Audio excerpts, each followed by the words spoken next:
บ่ជំរាបសួរបងប្អូនទាំងអស់គ្នាបាទថ្ងៃនេះយើងមកមើលសកម្មភាពនៃការ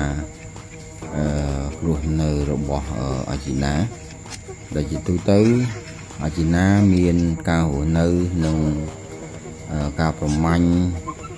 ជាក្រុមនិងការហូបអាហារជាក្រុមបាទអាជីណាបាទក្រុមអាជីណាគឺរស់នៅក្នុងព្រៃបាទមិនថានៅទីកន្លែងណាទេអាជីណាមិនដែលរស់នៅតែឯកានោះទេ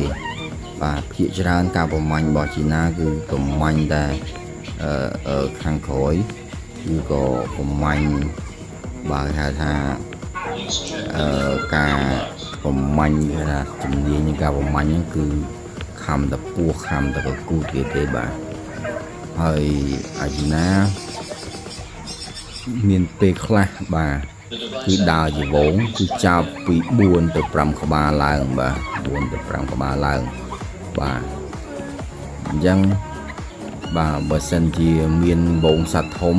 មានវងធំអាជីណាមានរហូតដល់20ក្បាល30ក្បាលអញ្ចឹងទៅបាទអញ្ចឹងហើយភាគច្រើនគឺអាជីណាបាទពីសុវត្ថិភាពរបស់អាជីណាគឺមិនដែលមានការរំខានអ្វីផ្សេងទេបាទពីព្រោះអាជីណាបាទមិនដែលរស់នៅបែកវងទេផ្ទុយស្រឡះពីខ្លាឬក៏តោបាទខ្លាឬក៏តោបាទភាគច្រើននៅពេលដែលវាមានកូនបាទចឹងមានភាគច្រើនវងខ្លាគឺពេលខ្លះខ្លាឈ្មោះគឺខាំកូនខ្លាបាទដោយសារជាតំបន់របស់វាបាទវាជាអធិរាជវាជាស្ដេចចឹងវាត្រូវតែពមៀនទៅដល់កូនខ្លាឬកូនតោមួយនោះឲ្យនៅក្រោមខ្លាច់រអាលរបស់វាហើយអំណាចរបស់វាដូច្នេះបាទវងតោពេលខ្លះការប្រមាញ់ពេលខ្លះទៅក៏មាន2ក្បាលពេលខ្លះទៅក៏មាន3-4ក្បាលតាមដែល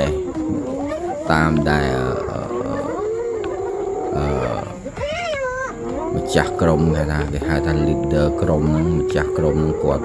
ម្ចាស់ក្រុមហ្នឹងវាអនុញ្ញាតឲ្យរួមរស់ជាមួយវាបាទ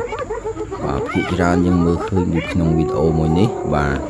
មានតោមួយក្បាលបាទមានការប្រមាញ់តែម្នាក់ឯងនោះទេហើយក៏មានការរំខានពីអាជីណាដែលទៅខំតែកពូតោនោះទេការរំខានជារឿយពីក្រុមអាជីណាតោក៏មិនប្រណីផងដែរដោយសារតោក៏មានការខឹងសម្បាផងដែរបាទក៏បានវាប្រហារដល់អាជីណាជារឿយប៉ុន្តែអាជីណា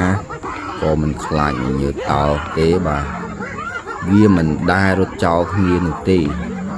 បាទក្រុមអាជីណាវាមិនដែលរត់ចោលគ្នានោះទេវាគឺមានបញ្ហាវាជាមួយសត្វតោនិងសត្វប្រមាញ់ផ្សេងអាជីណាតែងរួមគ្នាជារឿយ